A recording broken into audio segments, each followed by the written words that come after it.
रात के लगभग 11 बज रहे थे। सड़क पे इक्का दुक्का गाड़ियां ही चल रही थीं। अपनी नाइट शिफ्ट खत्म करके अंकिता और रश्मिका बस स्टॉप पर खड़ी थीं। आज तो बहुत देर हो गई, पता नहीं घर जाने के लिए कोई साधन मिलेगा भी या नहीं। अगर कोई साधन नहीं मिला तो रात के इसी बस स्टॉप पे ही ना बितानी पड़े। अपनी कारे जुबान बंद कर, जब देखो तो बस उल्टी सीधी बातें करती रहती है। अरे कुछ देर रुक जाना, कुछ ना कुछ तो मिल ही जाएगा। लेकिन काफी देर इंतजार करने के बाद भी उन्हें कोई बस नहीं मिलती। धीरे धीरे समय के साथ सड़क पे चलती हुई गाड़ियों का दिखना भी बंद हो जाता है। अरे ये देख, अब तो सड़क पे एक भी गाड़ी भी नहीं दिख रही है। दूर दूर तक गाड़ी और किसी भी इंसान का कोई भी नामो निशान नहीं है। एक काम करते हैं, वापस अपने ऑफिस चलते हैं। हम आज रात वहीं गुजार लेंगे। तुझे अच्छी तरह पता है, रात में 10 बजे के बाद चौकीदार ऑफिस के मेन गेट पे ताला लगाकर अपने घर चला जाता है। ऑफिस जाने के कोई फायदे नहीं है। इस सुनसान सड़क को देखकर मुझे बहुत घबराहट हो रही है। एक काम करना, चौकीदार के घर चलते हैं। वो भी तो परिवार वाला है ना। हम बेफिक्र होकर आज रात उसी के घर पे रुक सकते हैं। अरे पागल, चौकीदार 10 बाय 10 की चुक्की में रहता है और उसके 4 बच्चे भी हैं। मतलब अब वो हमें अपने घर में कौन सी जगह देगा रहने को भला। अब तू ना ये बेकार की बात बंद कर और चुपचाप खड़ी रह, शायद कोई लिफ्ट ही मिल जाए। फिर काफी देर इंतजार करने के बाद एक नीले रंग की बस उनके सामने आकर रुकती है। बस का दरवाजा खोल कंडक्टर उनसे कहता है, कहिए कहाँ जाना है आप दोनों को? देखिए मेरी पूरी बस खाली है, आप जहाँ बोलेंगी वहाँ आप दोनों को छोड़ दूंगा। इतना कहकर कंडक्टर मुंह में भरी पिचकारी सड़क पर दे मारता है।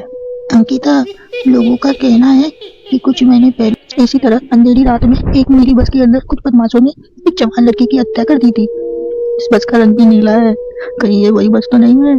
कंडक्टर रश्मिका की बात सुन लेता है और मुस्कुराते हुए कहता है,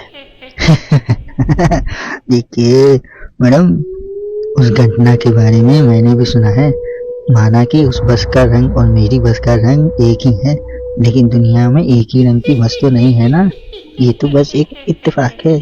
देखिए हमारी बस में एक मैडम पहले से ही बैठी हैं, आप देख सकती हैं। अंकिता गर्दन उठा के देखती है तो बस के पीछे वाले हिस्से में एक लड़की कंबल ओढ़े बैठी हुई थी। सही बोल रहे हैं भैया, बस में पहले से एक लड़की बैठी है। चलो हम भी बैठ जाते हैं, वैसे भी बहुत देर हो गई है। अरे रुकना, रुक जाना अंकिता, मुझे बहुत डर लग रहा है। अरे रुकना, रुक जाना अंकिता, मुझे बहुत डर लग रहा है। अरे तुझे अगर इतना ही डर लग रहा है तो तू यही खड़ी रह, मैं तो जा रही हूँ। अरे तू मुझे छोड़ के कहाँ जा रही है? रुक, मैं भी चल रही हूँ। दोनों बस में जाकर बैठ जाते हैं। देखते ही देखते ड्राइवर बस को तेज रफ्तार में चलाना शुरू कर देता है। तभी रश्मिका की नजर पीछे बैठी हुई उस लड़की पर पड़ती है। उस लड़की की लाल आंखें और आधा जला हुआ चेहरा देखकर रश्मिका घबरा जाती है। सुन अंकिता, हमारे पीछे जो लड़की बैठी है ना, उसकी आंखें एकदम खून की तरह लाल और चेहरे किसी चुड़ैल की तरह डरावना दिख रहा है। अरे छोड़ ना, कौन कैसा दिख रहा है? मुझे इन सब बातों में कोई दिलचस्पी नहीं है। मैं थोड़ी देर सोना चाहती हूँ, इसलिए तू अब अपनी ये बड़बड़ बंद कर, समझी? बेफिक्र होकर अंकिता अपनी आंखें बंद कर नींद की झपकी लेने लगती है। बस तब तक घने जंगल वाले रास्ते में पहुंचती है। चारों तरफ गहरा अंधेरा था और जंगली जानवरों की आवाजें रश्मिका को और भी ज्यादा डरा रही थी। थोड़ी देर में बस एक बरगद के पेड़ के पास से गुजरती है। तभी अचानक पेड़ पर बैठी एक बिल्ली कूदकर खिड़की के रास्ते रश्मिका के गोद में आ गिरती है। हाँ मर गई, अरे मर गई, अरे कोई तो बचा लो, अरे मर गई, अरे कोई तो बचा लो। रश्मिका के चिल्लाने से अंकिता की आंख खुल जाती है और वो भी घबराकर इधर उधर देखने लगती है।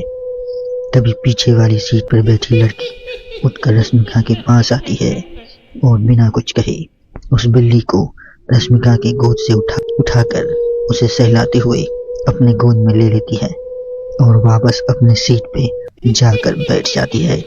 अरे रश्मिका, तुम तो बहुत ही ज्यादा डरपोक है, जरा जरा सी बात पे डर जाती है। मैं कल से अकेले ही सफर करूंगी। अरे मैं क्या करूं, वो बिल्ली अचानक मेरे गोद में आ गिरी। अपनी बकवास बंद कर और मुझे चैन से सोने दे, समझी?